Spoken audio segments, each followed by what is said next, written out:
আমাদের সম্মানিত প্রধান অতিথি অনেক ব্যস্ত, আর ওনার অনেকগুলি প্রোগ্রাম রয়েছে। আমি সময় নিয়েছিলাম 2টা পর্যন্ত, অলরেডি 2:15 আমাদের ড্রেস দিতে হয়তো আরো 10-15 মিনিট লেগে যাবে।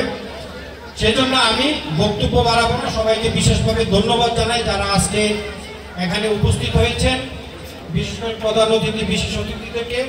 আমি শুধু একটা কথাই বলবো, ছাত্রছাত্রীদেরকে, শুধু ছাত্রদেরকে বলবো যে তোমরা যারা ছাত্ররা উপস্থিত আছো সবাই হাত তোলো, সবাই হাত তোলো। ছাত্র, শুধু ছাত্র। আচ্ছা, আমাদের এখানে আজকে প্রধান অতিথিকে জনাব মোহাম্মদ বাবুল মিয়া, অতিরিক্ত সচিব। অতিরিক্ত সচিব মানে হলো বাংলাদেশের প্রশাসনের সর্বোচ্চ যে পর্যায়ে সচিবের একটা নিচে। ইনশাআল্লাহ বাবুল ভাইও হয়তো 1 বছরের মধ্যে সর্বোচ্চ পর্যায়ে চলে যাবে। আপনারা সবাই মিলে। আচ্ছা, তোমাদেরকে হাত উঠাইতে বলছি এই কারণে, তোমরা কারা চাও যে প্রধান অতিথি যে আজকে এখানে উপস্থিত আছে তোমরাও সবাই ওই পজিশনে যেতে চাও? ছেলেরা কারা চাও? হাত উঠাও। ঠিক আছে, ইনশাআল্লাহ। তাইলে তোমাদেরকে কি করতে হবে? ওই যে উনি বললেন প্রধান অতিথি কিভাবে পড়াশোনা করেছেন, তোমাদেরকে মন দিয়ে পড়তে হবে। পড়া পড়া পড়া, ভালো মানুষ হইতে হবে, বাবা মার কথা শুনতে হবে। যারা ছাত্রীরা আছো তোমরা সবাই হাত তোলো। ছাত্রীরা, আমাদের যে আজকে বিশেষ অতিথি আছেন মিস ফেরদৌস জারা, উপজেলা নির্বাহী অফিসার, সারা বাঞ্ছারামপুর প্রশাসন উনি চালান, ওনার নেতৃত্বে চলে। উনি কি তোমাদের মতো মেয়ে, তাই তো? উনিও এরকম, এই যে আমাদের প্রধান অতিথি আছেন সচিব মহোদয়, উনিও এক সময় এরকম সচিব হবেন। তো তোমরা কি চাও ওই ফেরদৌস জারা ম্যাডামের মতো তোমরাও এরকম হইতে চাও? তাইলে তোমাদের কি করতে হবে? ভালোভাবে পড়াশোনা করবা ইনশাআল্লাহ। এই বিদ্যালয় 1905 সালে প্রতিষ্ঠিত হয়েছে। অনেক স্টুডেন্ট এই বিদ্যালয় থেকে ডক্টর, ইঞ্জিনিয়ার সহ রাজনৈতিক অঙ্গনে, বিভিন্ন অঙ্গনে ভালো ভালো পজিশনে রয়েছে। কিন্তু আমি শিক্ষকদের দৃষ্টি আকর্ষণ করে আমি 1 মিনিটে শেষ করব। দুঃখের বিষয়, 1910 সালের পর থেকে এই বিদ্যালয় থেকে, কষ্ট হয় বলতে, বলতে হচ্ছে কারণ অভিভাবকরা আছে, ছাত্ররা আছে, 10 সালের পর থেকে এই বিদ্যালয় থেকে কোনো ভালো বিশ্ববিদ্যালয়, ঢাকা বিশ্ববিদ্যালয় সহ কোনো পাবলিক বিশ্ববিদ্যালয়, ভালো পাবলিক মেডিকেল কলেজগুলিতে এবং বুয়েট সহ ভালো জায়গায় কোনো ওইরকম ছাত্ররা কিন্তু যায় নাই। 10 সাল থেকে আমি সবার সামনে বললাম, কিছু কুয়েটে গিয়েছে অল্প কিছু, কিন্তু বুয়েট, মেডিকেল, ঢাকা বিশ্ববিদ্যালয় 10-এর পরে আপনারা দেখবেন আমি স্টাডি করেছি, যায় নাই। এটা আমাদের ব্যর্থতা, শুধু শিক্ষকদের দিব না, অভিভাবকদের। আমরা অভিভাবক সমাবেশ করি, ছাত্রদেরকে দিয়ে নোটিশ করাই, শিক্ষকরা যায়। 200 জন ছাত্রের এগেইনস্টে 2টা ক্লাসে 40 জন অভিভাবকও আসে না।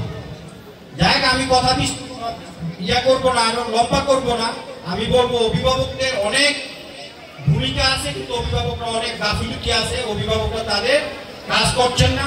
আর উদয়চর বিদ্যালয়ের শিক্ষার মান, আমি সভাপতি হিসাবে 6 মাস চলে এসে যা দেখলাম, খুবই কষ্ট লাগে। শিক্ষার মান খুবই খারাপ, খুবই খারাপ। শিক্ষকের মানও খারাপ, 2-1 জন ভালো আছে, 2-4 জন। শিক্ষার্থীর মান আরো বেশি খারাপ।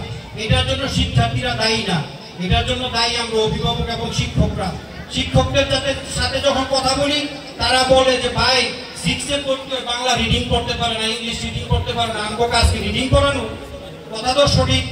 আমি প্রাইমারি স্কুলের আজকে 9টা প্রধান, প্রাইমারি স্কুলের প্রধান শিক্ষককে আজকে এখানে দাওয়াত করেছি, কারণ 9টা স্কুল থেকে এখানে আসে ছাত্ররা।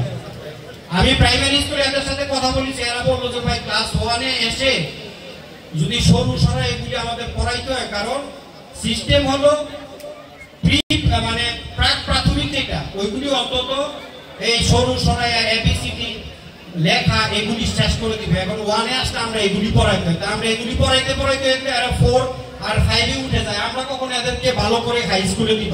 সংকটটা কোন জায়গায়? তার মানে সংকট, বহুবিধ সংকট।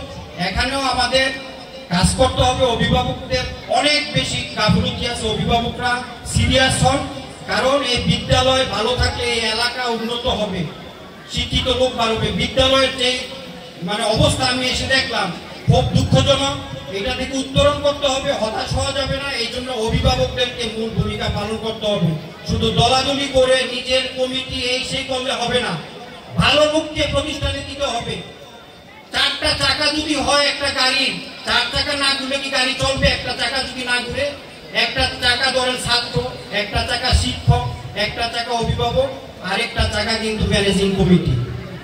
4টা চাকাকে সমানভাবে রান করতে হবে, তাইলে ঘুরবে। ম্যানেজিং কমিটিতে খারাপ লোক আসলে চলবে? শিক্ষক ভালো হইলে খারাপ হলে চলবে? সবাইকে এটা আমাদের মাথায় রাখতে হবে। আর যদি দলাদলি করে শিক্ষার পরিবেশ, শিক্ষা প্রতিষ্ঠানের পরিবেশ নষ্ট করি, তাইলে আমাদের পরবর্তী প্রজন্ম সবার উপরে এটা খারাপ প্রভাব পড়বে। আমরা কি চাই আমাদের সন্তানরা খারাপ হোক?